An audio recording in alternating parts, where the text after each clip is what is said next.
Newton third law of motion.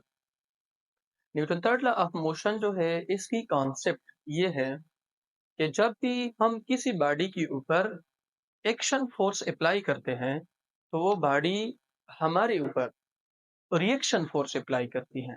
दोनों forces magnitude में बराबर होते हैं और डायरेक्शन में अपोजिट होते हैं।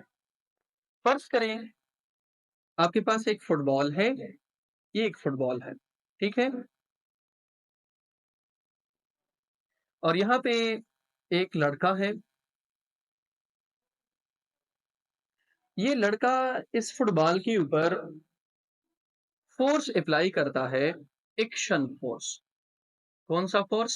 Action force. ये फुटबॉल, जब ये लड़का इसके ऊपर एक्शन करता है तो ये फुटबॉल इस लड़के के ऊपर रिएक्शन फोर्स अप्लाई करता है। क्या अप्लाई करता है? Reaction force. ये फुटबॉल इस लड़की के ऊपर एक्शन करता है। फुटबॉल फुटबॉल जो है ये इस लड़के के ऊपर क्या अप्लाई करता है? Reaction force. जितना ये फोर्स होगा उतना ये फोर्स भी होगा।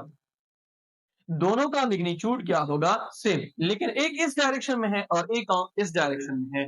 तो फिर इस लॉ को हम क्या कहते हैं? Newton's third law. और इसकी जो स्टेटमेंट है वो इस तरह है।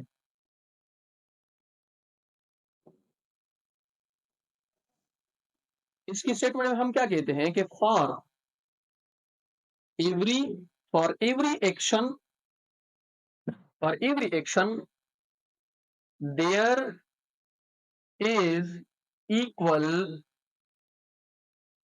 एंड अपोजिट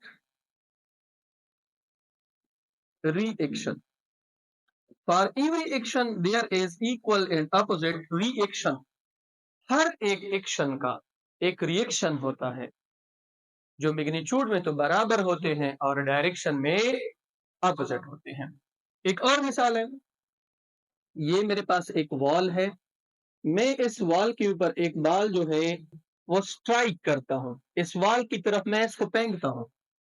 ये बॉल इस वॉल के ऊपर जो फोर्स लगाता है वो आपके पास F12 है। फिर ये दीवार जो है ये इस बॉल के ऊपर जो फोर्स लगाएगी वो क्या होगी? F21।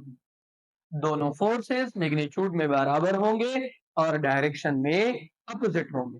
और फिर इसको हम अगर मैथमेटिकल फॉर्म में लिखना चाहते हैं तो फिर इस तरीके से लिखेंगे, F12 is equal to minus F21।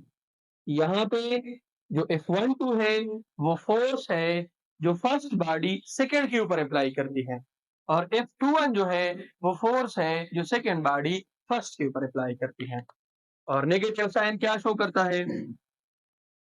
Negative sign shows opposite direction. Negative sign shows opposite direction. Negative sign opposite direction को शो करता है। ठीक है।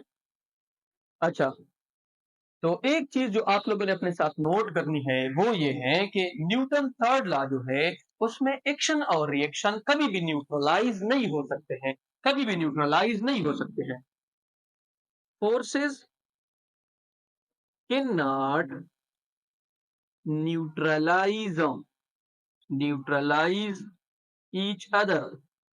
ये दोनों फोर्सेस एक दूसरे को न्यूट्रलाइज नहीं कर सकते हैं। न्यूट्रलाइज का मतलब है जीरो नहीं कर सकते हैं। क्यों? क्योंकि ये दोनों फोर्सेस अपोजिट बॉडीज के ऊपर एक्ट होते हैं। बात समझ में आ रही है? दोनों फोर्सेस कभी भी एक दूसरे के इफेक्ट को खत्म नहीं कर सकते हैं। क्यों? क्योंकि दोनों फोर्सेस अपोजिट बॉडीज के ऊपर क्या करते हैं? एक्ट करते हैं।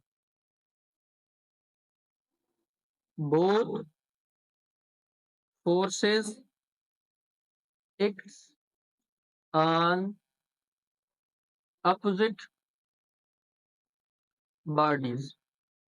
दोनों फोर्सेस अपोजिट बॉडीज के ऊपर एक्ट करते हैं। इस वजह से हम कहते हैं कि दोनों फोर्सेस आपस में कभी भी न्यूट्रलाइज नहीं कर सकते हैं। और न्यूटन थर्ड लॉ जो है वो हमें हेल्प करती है किधर? वॉकिंग में। किसमें? वॉकिंग में। जब हम चलते हैं तो हम जमीन के ऊपर एक्शन करते हैं और वो बैकवर्ड डायरेक्शन में होता है, और जमीन हमारे ऊपर क्या करती है, रिएक्शन करती है फॉरवर्ड डायरेक्शन। देखिए अगर ये बंदा जो है ये इस तरह जमीन के ऊपर एक्शन करता है, ये बंदा जमीन को पीछे की तरफ एक्ट करता है और जमीन इसको केयर करती है आगे, जमीन इसको फॉरवर्ड करती है और ये इसको केयर करता है बैकवर्ड। इसके अलावा इसका बड़ा सिंपल आप लोग एक एग्जांपल जो है वो प्रैक्टिकली समझा सकते हैं। वो क्या है कि अगर आपके पास एक गुब्बारा हो, ठीक है, आप ऐसा करें कि अ, एक दरख्त के साथ एक छोटा सा थ्रेड बांध लें, थ्रेड, धागा, और फिर एक गुब्बारे को हवा से फिल कर लें और इस थ्रेड के साथ इसको किसी स्कॉच टेप के जरिए थोड़ा सा इसको कनेक्ट कर लें, ठीक है। जब आप इस गुब्बारे को हवा में इस तरीके से ओपन करेंगे इस थ्रेड के साथ अटैच करने के बाद, तो फिर इसका जो ये मुंह है, इससे जो हवा निकलेगी वो बाहर वाली हवा के ऊपर क्या करेगी, एक्शन बैकवर्ड डायरेक्शन में। बाहर वाली हवा इस जो बलून है इसके ऊपर फोर्स लगाएगी, किसमें, फॉरवर्ड डायरेक्शन में। इस तरीके से ये जो आपका बलून है ये आगे जाएगा, किधर जाएगा, आगे जाएगा। जस्ट लाइक रॉकेट, रॉकेट क्या करता है, उससे जो गैसेस निकलती है वो हमारी एयर के ऊपर एक्शन करते हैं और हमारी एयर इसके ऊपर क्या करती है, रिएक्शन करती है। तो इसमें क्या इस्तेमाल होता है, न्यूटन थर्ड लॉ, इसमें न्यूटन थर्ड लॉ इस्तेमाल होता है।